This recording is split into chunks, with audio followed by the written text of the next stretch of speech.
அவர் சொல்லும்படியே கேட்கிறேன். 1 சாமுவேல் 3:9. ஏனெனில் மாம்சத்தின் இச்சையும் கண்களின் இச்சையும் ஜீவனத்தின் பெருமையுமாகிய உலகத்தில் உண்டவைகள் எல்லாம் பிதாவினால் உண்டானவைகள் அல்ல, அவைகள் உலகத்தினால் உண்டானவைகள். 1 யோவான் 2:16.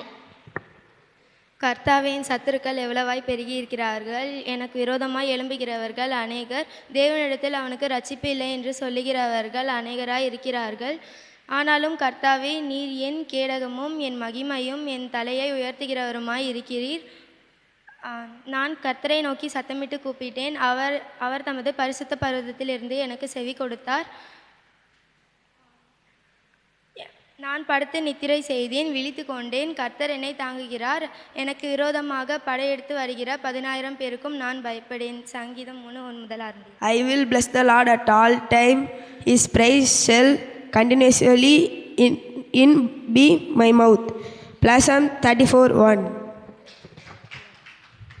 கர்த்தரை நம்பியிருக்கிறவர்கள் என்றும் அசையாமல் இருக்கிற சீயோன் பர்வதங்களைப் போல் இருப்பார்கள். இதுபோல கர்த்தர் அவர்களை நம்பியிருக்கிறவர்களை நிலைத்திருக்காமல் இருப்பார். சங்கீதம் 125:1-2.